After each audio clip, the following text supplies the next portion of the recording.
නන්දක මහරහතන් වහන්සේ ධර්ම දේශනාවක් කරනවා ධර්මශාලාව ඇතුලේ.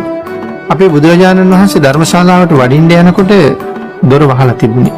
දොර වහලා ඇතුලේ ධර්ම දේශනාව ඇහෙනවා. දොර ඇරලා වඩින්න තුරු දේශනාව කරන උන්වහන්සේ රැස්වලා ඉන රහතන් වහන්සේලා. මේ ධර්ම දේශනාව කරන්නේ රහතන් වහන්සේලාට. ඒ කියන්නේ රහතන් වහන්සේලා බණ ඇහුවා. රහත් නොවිච්ච භික්ෂුන් වහන්සේලාත් එතන හිටියා. බුදුරජාණන් වහන්සේ දේශනාවට බාධා කරන්නේ නැහැ. දොරගාව හිටගෙන ඉන්නවා. භාග්‍යතුන් වහන්සේ නොවැඩිය නිසා ධර්ම දේශනාව එළි වෙනකම්ම කරනවා.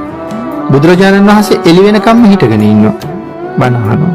ඒ කියන්නේ බුදුරජාණන් වහන්සේ බණ අහනවා. උදේ ධර්ම දේශනාව ඉවර වුණාට පස්සේ තමයි භාග්‍යතුන් වහන්සේ දොර අරින්නේ. දොරට තට්ටු කරලා දොර අරිනවා. ඒ වෙලාවේ තමයි ස්වාමින් වහන්සේලා අහන්නේ ස්වාමීනි භාග්‍යතුන් වහන්සේ කොයි වෙලාවෙ මෙතෙන්ට වැඩියද කියලා. ඒ වෙලාවේ සඳහන් කරනවා නන්දක දේශනාව පටන් ගන්නකොට තමයි මම මෙතෙන්ට වැඩිය කියලා. ස්වාමීනි එළි වෙනකම්ම භාග්‍යතුන් වහන්සේ හිටගෙනද කියලා ඇහුවා. සඳහන් කරනවා නන්දක ඔබ දේශනාව කල්පයක් කළා නම් මම කල්පෙම හිටගෙන ඉන්නවා කියලා. ධර්මය. ඒ තරම් භාග්‍යතුන් වහන්සේ ධර්මයට ගරු කරලා තියෙනවා. භාග්‍යතුන් වහන්සේ කියලා කියන්නේ දේවාති දේවයි. ඒ කියන්නේ දෙවියන්ට දෙවියෙක්. බ්‍රහ්මයන්ට බ්‍රහ්මේ. දේවාති දේව වූ බ්‍රහ්මාති බ්‍රහ්ම වූ භාග්‍යතුන් වහන්සේ ධර්මයට ගරු කළා නම් මේ දෙවිවරු ධර්මයට ගරු කරනවා සීලයට ගරු කරනවා කියන එක පිළිබඳව අපිට කතා කරන්න දෙයක් ඇත්තෙම නැහැ.